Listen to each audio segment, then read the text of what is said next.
Hello good morning friends, कैसे हैं आप सभी। मेरे दिन की शुरुआत हो चुकी थी काफ़ी देर पहले, लेकिन मैं व्लॉग शूट नहीं कर पाती हूँ क्योंकि थोड़ा सा तबीयत डिस्टर्ब चल रही है इस वजह से।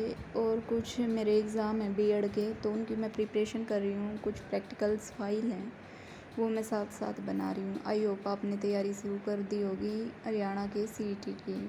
ये ख़ास व्लॉग तो हरियाणा के सीईटी के लिए है, लेकिन अभी थोड़ी सी तबीयत डाउन है और कुछ बीएड के एग्ज़ाम है। अभी मेरी फाइनल ईयर है बीएड में, तो उसके बाद देखूँगी मैं सीटेट का और एसटेट का एग्ज़ाम देने के लिए। अभी मैं साथ साथ चाय भी बना रही थी क्योंकि घर का कुछ काम मतलब कि मिस्त्री लगे हुए हैं, तो उनके लिए भी साथ साथ चाय बना रही थी और मैं लंच की तैयारी कर रही थी।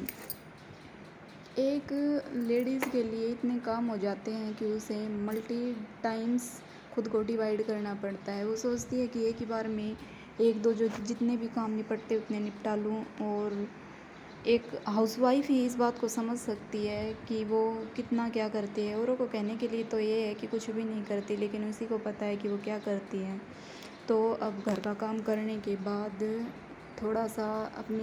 थोड़ा सा तो स्टडी को तो क्या, लेकिन हाँ, जो मेरी बीएड की अभी प्रैक्टिकल फ़ाइल रहती हैं बनानी, मैं वो बनाऊँगी क्योंकि वो 3 हैं और काफ़ी बड़ी हैं। चाहे वे 3 हैं लेकिन बहुत बड़ी है, पूरी बुक की बुक दे रखी है लिखने को, तो वो लिखूँगी।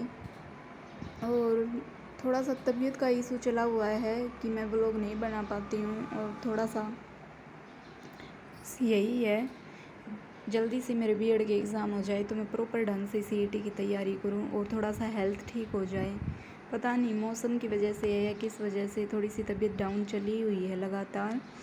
अभी ये करने के बाद थोड़ा सा और घर का कुछ काम रहता है वो करूँगी, और फिर अपने फ़ाइल को प्रिपेयर करूँगी।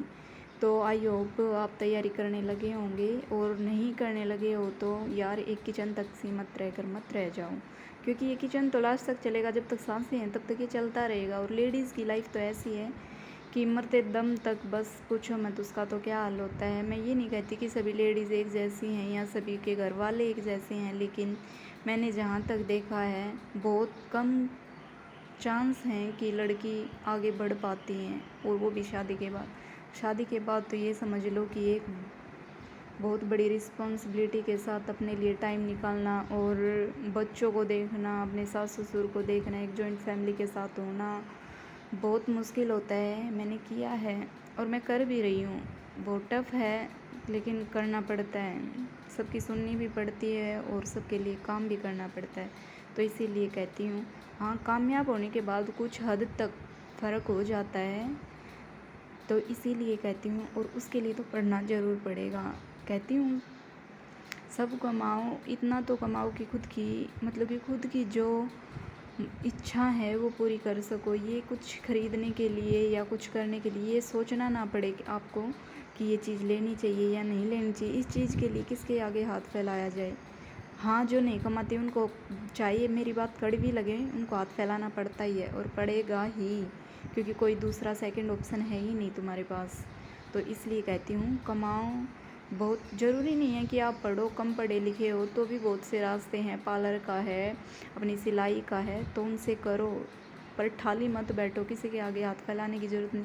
अब कुछ बोलेंगे कि हाँ ये है वो है, तो लेकिन मैं सबके लिए ये नहीं बोल रही हूँ। जो सेल्फ रिस्पेक्ट है जिनके अंदर, तो थोड़ा सा तो अपने बारे में सोचो। और ये ज़िंदगी ऐसे ही निकल जाएगी, किचन बाहर अंदर, बस ज़िंदगी यहीं तक ही रहे।